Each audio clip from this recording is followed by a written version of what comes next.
but how could I hate her? She's such an angel, but then again kinda wish she were dead as she walks by. What a sight for sore eyes, brighter than a blue sky. She's got you mesmerized while I die.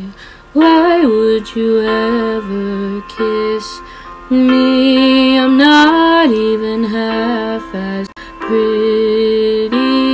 You gave her your sweater, it's just polyester, but you like her better. Wish I were Heather.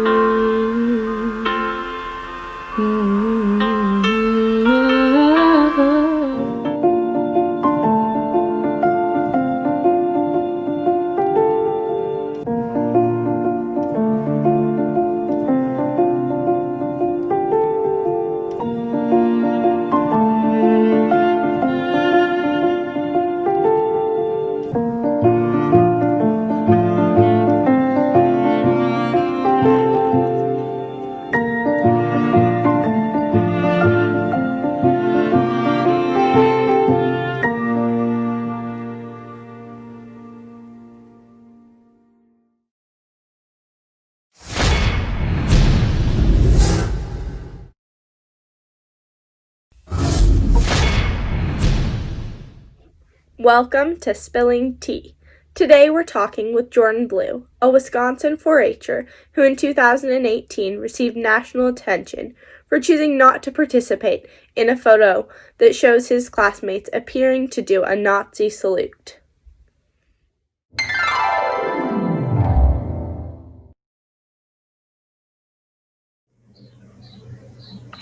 Hi, I'm Maida Zagalo, and I am the moderator for the Washington State 4-H Teen Equity and Inclusion Task Force. Today I will be talking with Jordan Blue. So, Jordan, can you tell us a little bit about yourself?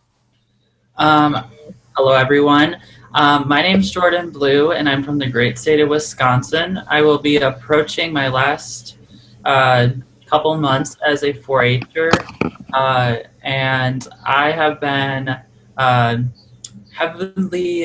heavily involved with the 4-H program here in Wisconsin. I've attended numerous trips, and I've met super great people from across the state.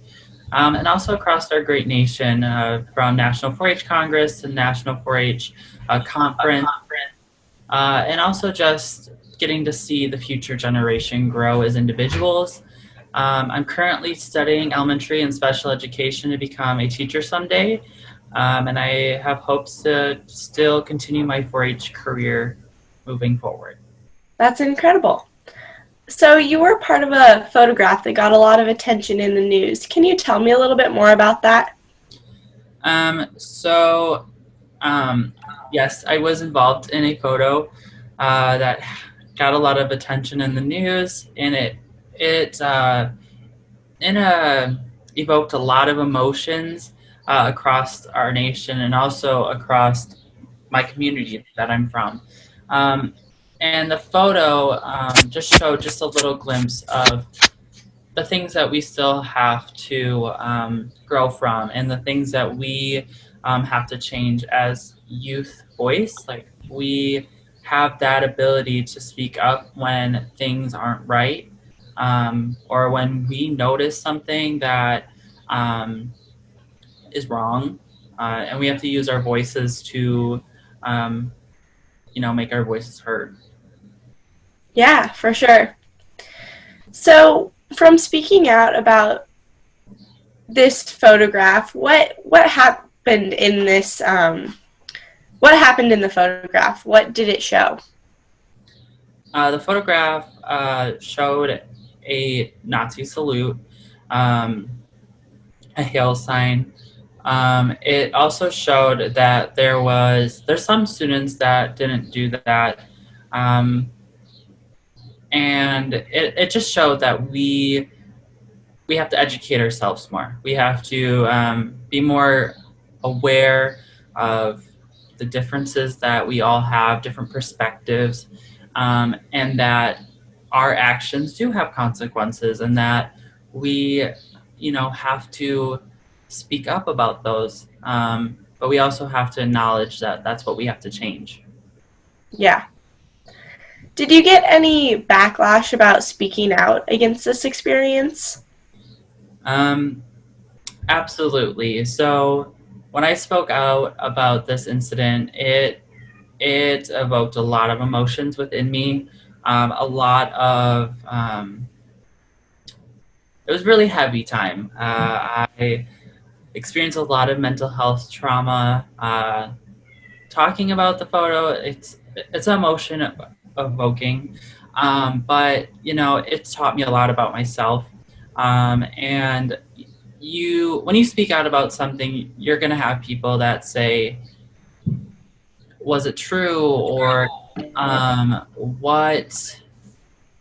what actually happened, or you'll maybe get threats.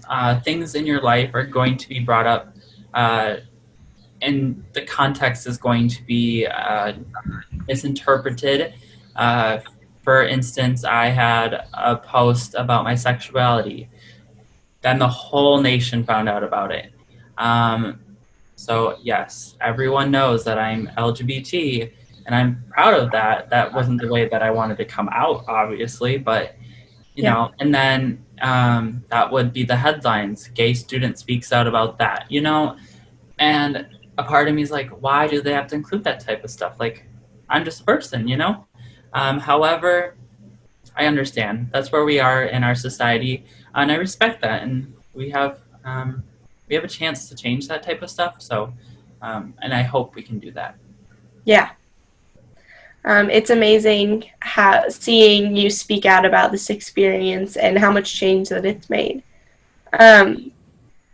So, did 4-H inform your actions, or did that experience affect your involvement in 4-H? It didn't affect my involvement in 4-H. I really think it gave me more drive, more passion. There's a lot of things in the 4-H program that we're working on and changing, including having LGBT task force like yourself, which I really applaud you for doing super amazing work. And it just, it made me notice that we have the opportunity and chance to educate our future by doing social justice things, by being involved in your community, is seeing different people and different perspectives. You don't have to see the same thing as someone else. You can interpret it different ways. But what I think is so amazing is that you can come to work together in the 4-H program, and that's your one common similarity. And that's what I think is so amazing. It also, I really think the 4-H program helps me get through that situation. That was really my light during that time. That was my everything. I felt like I was losing everything in that time, and the 4-H was my constant. So, yeah, 4-H program has that ability to do things for people. If you allow yourself and you open yourself up to it, you can do that. Yeah, it's wonderful that the 4-H program was that constant in your life during that hard time. So, have you had a chance to be a youth activist in 4-H?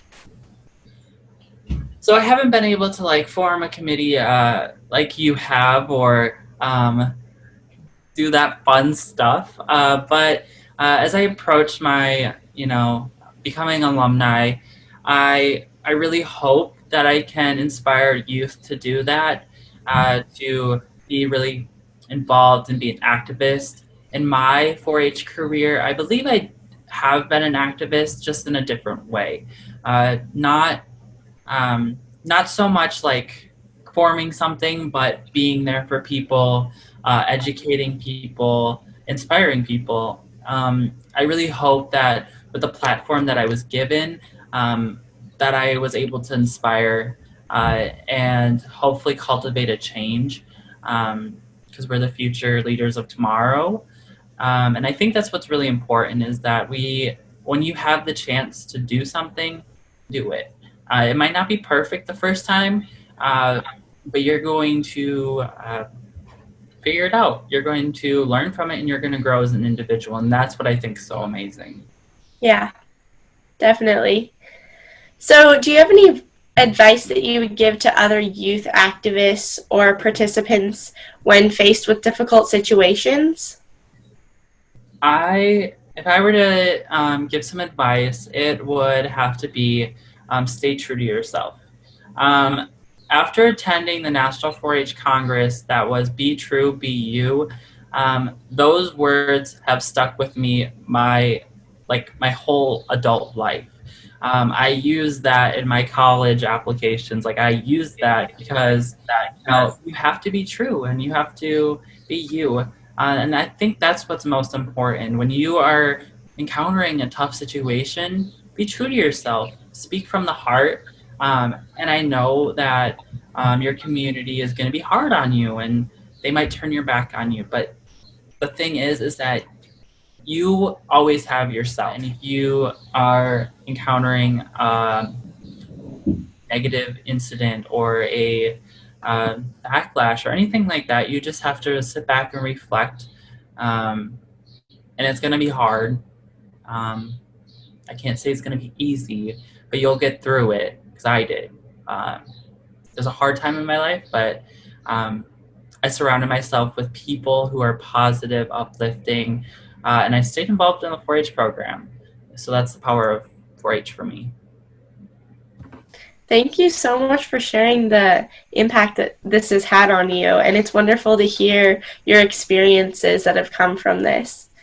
Another question that I had is, if you had the chance to do this again, would you speak up? Would you do the same actions? Is there anything you would change about that experience? I don't know if I would change anything about the experience. However, I would change the event. It was hard. It was just a very hard time. And I think, I wouldn't change anything except for the event. I wouldn't change anything that I did. It only made myself stronger, more determined, and more educated. When you're speaking to people about these things, it makes things a little bit easier for you to comprehend. Because when it happened, I was scared, lost, confused. My mental health was draining. I was diagnosed with depression and anxiety. But I don't let those things define me. Just like my sexuality, I don't let that define me, because I'm the person that I am today. Those are just little aspects of me, and that's what makes growing as an individual so important. Life experiences are going to make you stronger. They're going to teach you, and they're going to help you teach the future generation. I think it's really important that you stay true to yourself, even in times of uncertainty. Especially right now, we're in the middle of a pandemic, and you gotta stay strong and look forward to the future. There's going to be a light at the end of the tunnel, and I think we'll get through it. Do you have any advice for youth that are experiencing mental health issues, especially in this time? Or are there any things that you've done for self-care to take care of yourself? As I've encountered mental health problems or situations, I think what's important is seek out those people that are going to be there for you. Surround yourself with people that love and care about you. And I know there's some situations where you don't know who those people are, and that is okay. You are going to get through it. You are going to find the silver lining. And you're going to find great people and resources that are available to you. Mental health to me is super important. And I think it's really important that you find those things in your life that make it so much greater. Um, I started at square one or square zero, and I built my way up. Um, I'm now in college. My mental health is more controlled. Some days are harder than others, but that's what I really respect about myself, is that I'm able to control those. And ways to cope with them. I did numerous things. I wrote journals. I took photos. I got a cat. um, I've done things that have helped my life substantially. I surrounded myself with people. I'm just a really good people person. However, if you're not, that's okay. Like, you don't have to be a people person to find happiness. You can find art. You can find traveling. You can find nature. Like, that's what's so great about our world, is there's things right in front of us that sometimes we take for advantage.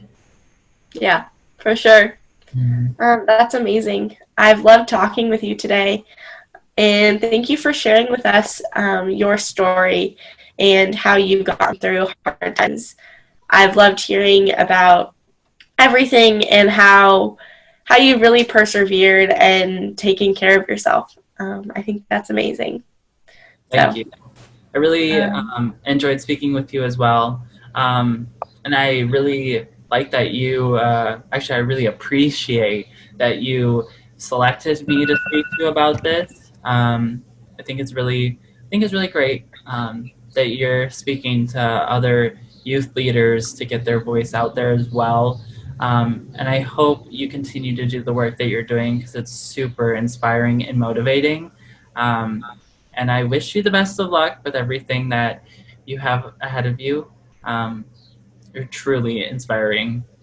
Thank you. That means a lot. I really appreciate you talking with us today. And I'll talk to you later. Bye. Bye-bye.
Clap along